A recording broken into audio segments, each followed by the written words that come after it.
ಸಮಾನತೆಗೆ ಒತ್ತು ಕೊಡಿ, ಸಂಘರ್ಷಕ್ಕೆ ಒತ್ತು ಕೊಡಬೇಡಿ. ನಿಜಗುಣಾನಂದ ಮಹಾಸ್ವಾಮೀಜಿ ಬಸವತತ್ವ ಅಭಿಮಾನಿಗಳಿಗೆ ಕರೆ. ನಮಸ್ಕಾರ ವೀಕ್ಷಕರೇ, ಎಸ್ಎಂ ಸುದ್ದಿಮಿತ್ರ ಚಾನೆಲ್ಗೆ ಸ್ವಾಗತ, ಸುಸ್ವಾಗತ. ಬಾಗಲಕೋಟ ಜಿಲ್ಲೆ ಹುನಗುಂದ ತಾಲೂಕಿನ ಕೂಡಲ ಸಂಗಮದಲ್ಲಿ ನಡೆಯುವ 39ನೇ ಶರಣಂ ಮೇಳದ ಕಾರ್ಯಕ್ರಮವನ್ನು ಉದ್ಘಾಟನೆ ಮಾಡಿ ಬಸವಣ್ಣನವರನ್ನು ವಿರೋಧಿಸುವ ವ್ಯಕ್ತಿಗಳಿಗೆ ತಕ್ಕ ಪಾಠ ಕಲಿಸುತ್ತೇವೆ, ಬಸವ ತತ್ವ ಸಿದ್ಧಾಂತಗಳಿಗೆ ಧಕ್ಕೆ ಉಂಟಾದರೆ ಸುಮ್ಮನಿರುವುದಿಲ್ಲ ಎಂದು ಎಚ್ಚರಿಕೆ ನೀಡಿದರು.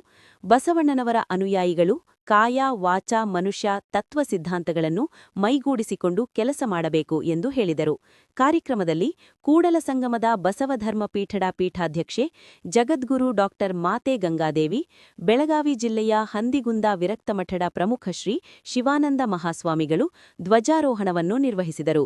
ಕಾರ್ಯಕ್ರಮದ ದಿವ್ಯ ಸಾನ್ನಿಧ್ಯವನ್ನು ಮುಂಡರಗಿ ತೋಂಟದಾರಿಯ ಮಠ ನಿಷ್ಕಲ್ ಮಂಟಪ ಬೈಲೂರು ನಿಜಗುಣಾನಂದ ಮಹಾಸ್ವಾಮಿಗಳು, ಬಿಜಾಪುರ ಜಿಲ್ಲೆಯ ಬಸವನ ಬಾಗೇವಾಡಿ ವೃತ್ತಮಟ್ಟದ ಪರಮಪೂಜ್ಯ ಶ್ರೀ ಸಿದ್ಧಲಿಂಗ ಮಹಾಸ್ವಾಮಿಗಳು, ಬಸವಧರ್ಮ ಪೀಠದ ಜಂಗಮ ಮೂರ್ತಿಗಳಿಂದ ಗುರುವಂದನೆ, ಜಗದ್ಗುರು ಸಿದ್ದರಾಮೇಶ್ವರ ಸ್ವಾಮೀಜಿ, ಜಗದ್ಗುರು ಮಾತೆ ದಾನೇಶ್ವರಿ, ಮಾತೆ ಬಸವರತ್ನದೇವಿ, ಮಾತೆ ಕಸ್ತೂರಿದೇವಿ, ಮಾತೆ ವಿಜಯ ಅಂಬಿಕಾದೇವಿ, ಸದ್ಗುರು ಪ್ರಭುಲಿಂಗ ಸ್ವಾಮೀಜಿ, ಮಾತೆ ತುಂಗಮ್ಮ, ಮಾತೆ ಬಸವೇಶ್ವರ, ಮಾತೆ ಲಾವಣ್ಯಾದೇವಿ, ಬಸವಕುಮಾರ ಸ್ವಾಮೀಜಿ, ಸದ್ಗುರು ಮಹದೇಶ್ವರ ಸ್ವಾಮೀಜಿ, ಮಾತೆ ಸರ್ವಮಂಗಳಾದೇವಿ, ಹೈದರಾಬಾದ್ ಬಸವ ಮಂಟಪ ಸದ್ಗುರು ಅನಿಮಿಷಾನಂದ ಸ್ವಾಮೀಜಿ ಕಾರ್ಯಕ್ರಮದಲ್ಲಿ ಉಪಸ್ಥಿತರಿದ್ದರು.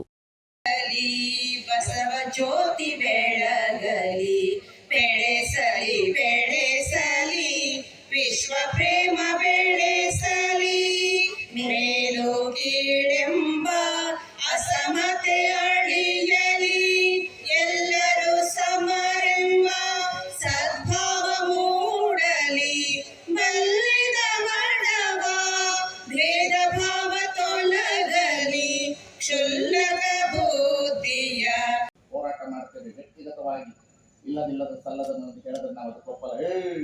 ಹಂಗಂತ ಹಿಂಗಂತ ಹಂಗನಪ್ಪ ಹಿಂಗವ ವೈಯಕ್ತಿಕ ನಿಂದನೆಗಳನ್ನ ನಾವು ಎದುರೋದಿಲ್ರಿ. ಎದರದಿರು ಮನವೇ ಬೆದರದಿರು ಮನವೇ ನಿಜವನ್ನ ನಿಶ್ಚಿಂತನಾಗಿ ತಾತ್ವಿಕವಾಗಿ ಬನ್ನಿ. ನೀವು ಬಸವಣ್ಣ ಈ ಧರ್ಮ ಕೊಟ್ಟಿಲ್ಲ, ಈ ಬಸವಣ್ಣ ಧರ್ಮ ಗುರು ಅಲ್ಲ, ಲಿಂಗಾಯತ ಧರ್ಮ ಇಲ್ಲ, ಈ ದೇಶದ ಸನಾತನ ಧರ್ಮದ ಒಂದು ಭಾಗ ಅಂತ ನೀವು ಹೇಳುವುದಾದ್ರೆ ತತ್ವ ಸಿದ್ಧಾಂತದೊಳಗೆ ಬನ್ನಿ, ಸತ್ಯ ವೇದಿಕೆ ಆರೋಗ್ಯಪೂರ್ಣವಾಗಿ ಬನ್ನಿ, ಆನಂದಪೂರ್ಣವಾಗಿ ಬನ್ನಿ. ನೀವು ಬರೀ ಲಿಂಗಾಯತ ಸ್ವಾಮಿಗಳನ್ನ ಯಾಕೆ ಬೆನ್ನತ್ತೀರಿ? ಯಾರನ್ನಾದ್ರೂ ಮಠಕ್ಕೆ ಮಾಡಿದಾರ, ಯಾರನ್ನಾದ್ರೂ ಮಠಕ್ಕೆ ಮಾಡಿದ್ರೆ ನೀವು ಯಾಕೆ ವೈದಿಕ ಸ್ವಾಮಿಗಳನ್ನ ಕೇಳಲ್ಲ? ನನ್ನ ಮಾಡ್ಕೊಳ್ತ ನನ್ನಲ್ಲ ಮಾತಾಡೋರು,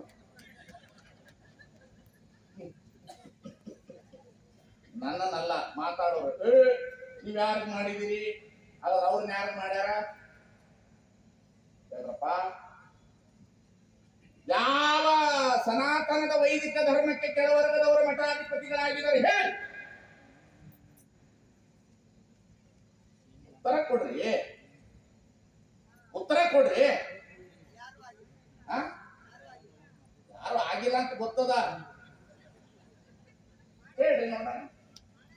ನೀವು ಪ್ರಶ್ನೆ ಕೇಳ್ತೀರಲ್ಲ, ಹಾಗಾದ್ರೆ ನೀವು ಯಾರಾಗಬೇಕು ಅಂತ ಇದೇ ಗಲಾಟೆ ಇತ್ತಲ್ಲ. ಈ ಚಾತುರ್ವರ್ಣದ ವ್ಯವಸ್ಥೆಯಲ್ಲಿ ಮೇಲುವರ್ಗದಲ್ಲಿ ಹುಟ್ಟಿದವರೇ ಉತ್ತಮರು, ಬ್ರಹ್ಮೋಪದೇಶವನ್ನು ಪಡೆದವರೇ ಉತ್ತಮರು, ಬ್ರಹ್ಮ ಬೀಜದಿಂದ ಬಂದವರೇ ಉತ್ತಮರು ಅಂತಕ್ಕಂತಹ ಕಾಲದೊಳಗಡೆ ಈ ನೆಲದೊಳಗಡೆ 1000 ವರ್ಷದ ಹಿಂದೆ ನಮ್ಮಪ್ಪ ಬಸವಣ್ಣ ನೆಲವೊಂದೇ ಹೊರಗೇರಿ ಶಿವಾಲಯಕ್ಕೆ, ಜಲವೊಂದೇ ಶೋಧಾಚಮನಕ್ಕೆ, ಫಲವೊಂದೇ ಷಡ್ದರ್ಶನ ಮುಕ್ತಿಗೆ, ನಿಲುವಂದೇ ಕೂಡಲ ಸಂಗಮ ದೇವ ನಿಮ್ಮರಿದವನಿಗೆ ಅನ್ನತಕ್ಕಂಥ ವ್ಯವಸ್ಥೆ ಮೇಲೆ ನಟುವರ ಜಾತಿಯಲ್ಲಿ ಹುಟ್ಟಿದಾದಂತ ಪ್ರಭುದೇವರನ್ನ ಮೊಟ್ಟ ಮೊದಲಿಗೆ ಅಧಿಕಾರವನ್ನ ಮಾಡಿದ್ರು.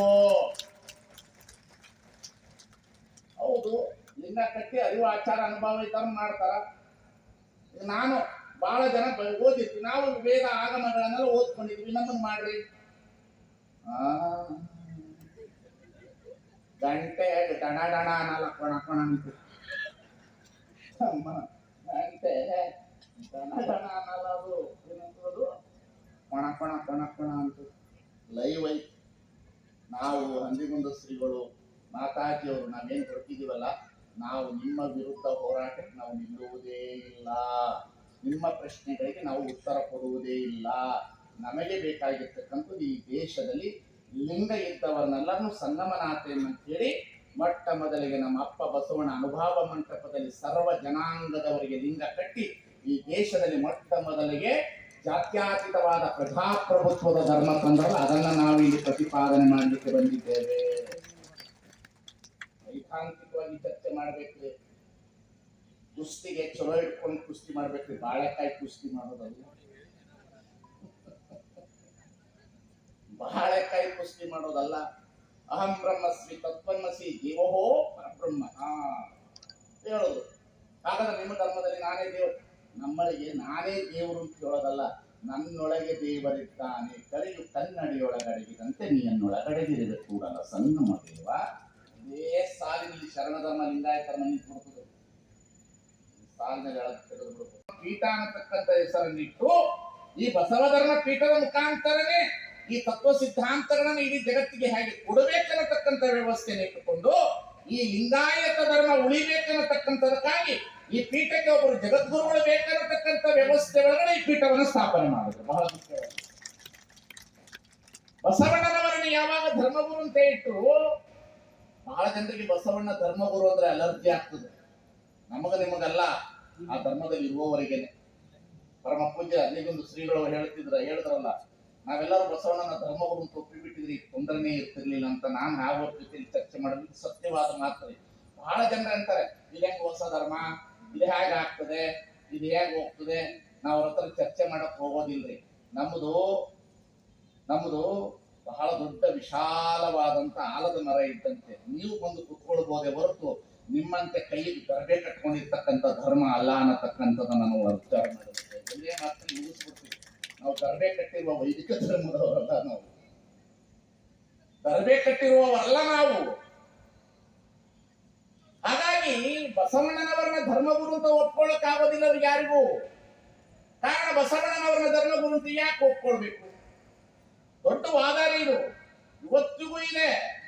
ನಮ್ಮೊಳಗಡೆ ಇರ್ತಕ್ಕಂಥ ಮಠಾಧಿಪತಿಗಳ ಒಳಗಡೆಯೂ ಹುನ್ನಾರ ಇವತ್ತಿಗೂ ನಡೀತಾ ಇದೆ. ಅದು ಯಾಕೆ ಬಸವಣ್ಣನವ್ರು? ನಾನು ಕೇಳ್ತೇನೆ, ಈ ಧರ್ಮ ಮೊದಲೇ ಇತ್ತು, ಈ ಧರ್ಮ ಬಹಳ ಹಿನ್ನೆಲೆ ಇತ್ತು ಅಂತ ಅನ್ನೋದಾದ್ರೆ, ಬಸವಣ್ಣ ಈ ಧರ್ಮವನ್ನ, ಈ ದೇಶದಲ್ಲಿ ಇರ್ತಕ್ಕಂಥ ಸನಾತನ ಧರ್ಮವನ್ನ ಪುನರುತ್ಥಾನ ಮಾಡಿದ್ರು ಅಂತ ಹೇಳೋದಾಗದಿದ್ರೆ, ಬಸವಣ್ಣನವರು ಪುನರುತ್ಥಾನ ಮಾಡೋದಿತ್ತು ಅಂದ್ರೆ ಮನೆ ಬಿಟ್ಟು ಯಾಕೆ ಬರ್ಬೇಕಾಗಿತ್ತು?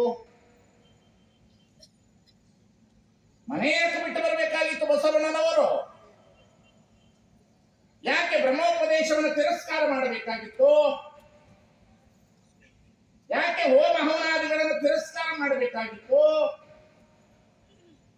ಹಾಗಾದ್ರೆ ಸವರಾತ್ಮಕವಾಗಿರ್ತಕ್ಕಂಥ ಗುಡಿಗುಂಡಾರಗಳಲ್ಲಿ ದೇವರಿಲ್ಲ ಅನ್ನತಕ್ಕಂಥ ಚಾತುರ್ವರ್ಣದ ವ್ಯವಸ್ಥೆ ವಿರುದ್ಧ ಯಾಕೆ ಹೋರಾಟ ಮಾಡಬೇಕಾಗಿತ್ತು? ಬಹಳ ದೊಡ್ಡ ಹುನ್ನಾರ ರೀ. ಒಟ್ಟು ಏನ್ ಗೊತ್ತೇನ್ರಿ, ಬಸವಣ್ಣನವರ ತತ್ವವನ್ನ ಗೊತ್ತಿಲ್ಲದಂತೆ ಹಾಳು ಮಾಡಿಬಿಟ್ರೆ ಈ ವೈದಿಕ ಹಟ್ಟಾಸ ಮೆರೆಯುವಂತ ತಂತ್ರಗಾರಿಕೆ ಇವತ್ತು ದಿನಮಾನ ಕಾಲದಲ್ಲಿ ನಡೀತಾ ಇದೆಯಲ್ಲ, ಇದಕ್ಕೆ ಸಡ್ಡು ಹೊಡೆಯುವ ಕಾಲ ನಾವು ನಿಂತ್ಕೊಳ್ಳಿಲ್ಲ ಅಂದ್ರೆ ನಿಮ್ಮ ನಾಶ ಮಾಡೋದಲ್ಲ, ಬಸವಣ್ಣನವರನ್ನೇ ಗೊತ್ತಿಲ್ಲದಂತೆ ನುಂಗಿ ನೀರು ಮಾಡುವಂತ ಸಮುದಾಯ ಹುಟ್ಟಿಬಿಟ್ಟಿದೆ ಅನ್ನತಕ್ಕಂಥದನ್ನ ಅರ್ಥ ಮಾಡಿಕೊಳ್ಳಬೇಕಾಗಿತ್ತು. ಚೆನ್ನಾಗಿ ನಡೀತಿದೆ, ನಿಮ್ಗೆ ಯಾರು ಗೊತ್ತಾಗೋದಿಲ್ರಿ. ವಾಟ್ಸಪ್ ನಲ್ಲಿ ನನ್ನಷ್ಟು ಬಯಸ್ಕೊಳ್ಳೋರು ಯಾರು ಇಲ್ಲ. ಏನು ನನ್ನನ್ನು ಯಾರ್ಯಾರು ಬೈತಾ ಇದ್ರಿ, ನಾನಿನ್ನೂ ಜೀವಂತಿಕೆಯಾಗಿ ಉಳಿದಿದ್ದೇನೆ ಅಂತ ಹೇಳ್ತಾ ಇರ್ತೀನಿ. ನನ್ನ ಜೀವನ ಉತ್ಸವ ಹೆಚ್ಚಾಗ್ತದೆ. ನನ್ನನ್ನು ಏನು ಮಾಡ್ಲಿಕ್ಕಾಗಲ್ಲ. ನಮ್ಮ ಲಿಂಗಾಯತ ಸಂಘ ಒಕ್ಕೂಟದವ್ರನ್ನು ಏನು ಮಾಡ್ಲಿಕ್ಕೆ ಆಗೋದಿಲ್ಲ. ಸುಮ್ಮನೆ ಏನೋ ಪಾಪ ಏನ್ ಮಾಡಕ್ಕಾಗುತ್ತೆ, ನಾನು ಗೆದ್ದಿದ್ದೀನಿ ಅಂತ ಚೀರಾಡ್ತಾ ಇರ್ತಾರೆ. ಚೀರಾಟ ಬಿಟ್ಟಿರ್ತೀವಿ ನಾವು. ನಮಗೆ ಅವ್ರ ಪ್ರತಿಸ್ಪರ್ಧಿನೇ ಅಲ್ಲ, ಅವರು ನಮಗೆ ಪ್ರತಿಸ್ಪರ್ಧಿನೇ ಅಲ್ಲ. ನಾವು ಯಾರ ಜೊತೆಯಲ್ಲಿ ಮಾತನಾಡ್ತೇವೆ ಬಸವಣ್ಣನವರ ತತ್ವದವರು ಅಂತಂದ್ರೆ ನಾವು ಶಂಕರಾಚಾರ್ಯರ ಜೊತೆಯಲ್ಲಿ ಮಾತನಾಡ್ಲಿಕ್ಕೆ ನಿಂತ್ಕೊಳ್ತೇವೆ. ನಾವು ಮಧ್ವಾಚಾರ್ಯರ ಜೊತೆಯಲ್ಲಿ ಮಾತನಾಡ್ತೇವೆ. ನಾವು ವೇದಗಳ ಜೊತೆಯಲ್ಲಿ ಮಾತನಾಡ್ತೇವೆ. ನಾವು ಆಗಮಗಳ ಜೊತೆಯಲ್ಲಿ ಮಾತನಾಡ್ತೇವೆ. ನಾವು ಉಪನಿಷತ್ತುಗಳ ಜೊತೆಯಲ್ಲಿ ಮಾತನಾಡ್ತೇವೆ. ನಾವು ಈ ದೇಶದಲ್ಲಿ ನಡೀತಿರ್ತಕ್ಕಂತಹ ಚಾತುರ್ವರ್ಣದ ವ್ಯವಸ್ಥೆ ವಿರುದ್ಧ ಮಾತನಾಡಲಿಕ್ಕೆ ಈ ಧರ್ಮ ನಿಂತಿದೆ ಅನ್ನತಕ್ಕಂಥದನ್ನ ಅರ್ಥ ಮಾಡಿಕೊಳ್ಳಬೇಕಾಗ್ತದೆ. ನಾವು ನಿಮ್ಮ ಜೊತೆಯಲ್ಲಿ ಚರ್ಚೆ ಮಾಡೋದಿಲ್ರಿ. ಹೌದು, ಶಂಕರಾಚಾರ್ಯರ ಜೊತೆ ಏನ್ ಮಾತಾಡ್ತಾರೆ, ದೊಡ್ಡವರು ಜ್ಞಾನಿಗಳು, ಎಲ್ಲ ಪ್ರಶ್ನೆ ಅಹಂ ಬ್ರಹ್ಮಸ್ಮಿ